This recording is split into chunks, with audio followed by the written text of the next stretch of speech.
Hello friends, இன்னைக்கு daily using sentences என்னென்னு பார்க்கலாம். உனக்கு காதலை பற்றி என்ன தெரியும் அப்படின்ட்டு நிறைய பேர் சொல்லி கேள்விப்பட்டிருப்போம். என்ன உனக்கு காதலை பற்றி என்ன தெரியும் அப்படின்னு சொல்கிறத what to you know about love. What to you know about love அப்படின்னா உனக்கு காதலை பற்றி என்ன தெரியும் அப்படிங்கிற ஒரு டைலாக் சொல்லுவாங்க இல்லையா, அது. எவ்வளோ நாளைக்கு இப்படி பயந்துட்டே இருக்க போற அப்படின்னு கேட்குறத how long are you going to be scared. how longனா எவ்வளோ டைம், எவ்வளோ நாளைக்கு அப்படின்னு கேட்குறது. are you going to be scared அப்படின்னா பயந்துட்டே இருக்க போற அப்படின்னு சொல்லிட்டு கேட்குறது தான் வந்து இந்த சென்டென்ஸோட மீனிங். உண்மை கசக்கதான் செய்யும். இது எப்படி சொல்லலாம்? ஏன் இப்படி இது பண்ற? கண்டிப்பா வந்து உண்மை கசக்கதான் செய்யும். உண்மை சொன்னா கசக்குதா இந்த மாதிரி கேட்கறதெல்லாம் truth is always bitter. Truth is always bitter அப்படின்னா உண்மை எப்பவுமே கசக்கதான் செய்யும் அப்படின்னு சொல்லுவோம் இல்லையா, அதுதான் ட்ரூத் இஸ் ஆல்வேஸ் பிட்டர். இதில் வந்து பிட்டர் அப்படின்னா கசப்பு அப்படின்னு சொல்லலாம். அதே மாதிரி தான் பிட்டர் காட் அப்படின்னா பாகற்காய் அப்படின்னு சொல்லுவாங்க. உன் மேலே எவ்வளோ மரியாதை வச்சிருந்த அப்படின்னு கேட்குறத எப்படி சொல்லலாம்? உன் மேலே எவ்வளோ மரியாதை வச்சிருந்தேன். இது எப்படி கேட்போம்?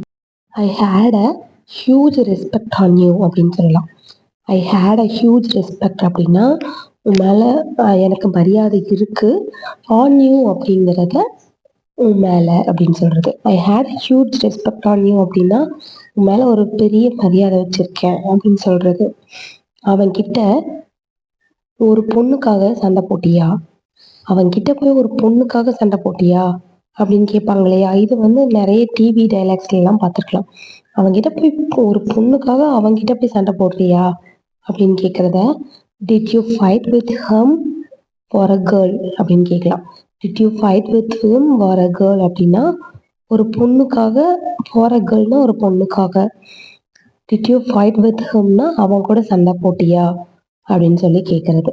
ஏன்னா இதில் வந்து சண்டை போட்டியா அப்படின்னு கேட்கறதுனால நம்ம வந்து பாஸ்டிக்காக டிட் யூஸ் பண்ணியிருக்கோம். இங்கே இருந்து சென்னைக்கு எவ்வளோ தூரம், இங்கேருந்து சென்னைக்கு எவ்வளோ தூரம்ப்பா அப்படின்னு கேட்போம் இல்லையா, அதை எப்படி கேட்கலாம்? இதில் சென்னைக்கு பதிலாக நம்ம பிளேஸை போட்டு கேட்கலாம். இப்போ வந்து இங்கேருந்து சேலம் எவ்வளோ தூரம், இங்கேருந்து தர்மபுரி எவ்வளோ தூரம், இந்த மாதிரி கேட்கலாம். How far is Chennai from here. How far is சென்னைனா சென்னைக்கு எவ்வளோ தூரம், ஃப்ரம் ஹியர்னா இங்கிருந்து. How far is Salem from here அப்படின்னு கேட்கலாம். How far is Dharmapuri from here அப்படின்னு கேட்கலாம். How far is Coimbatore from here, இந்த மாதிரி கேட்கலாம். நீங்கள் ஃப்ரிட்ஜில் பால் வச்சிருக்கீங்களா? இது எப்படி கேட்கலாம்? ஃப்ரிட்ஜில், இந்த ரெஃப்ரிஜிரேட்டர்னு சொல்லுவோம் இல்லையா, அதுதான். Did you put the milk in refrigerator. பால் வச்சிருக்கீங்களா ஃப்ரிட்ஜில் அப்படின்னு கேட்குறது. Did you put the milk in refrigerator அப்படின்னா ரெஃப்ரிஜிரேட்டரில் பால் வச்சுருக்கீங்களா.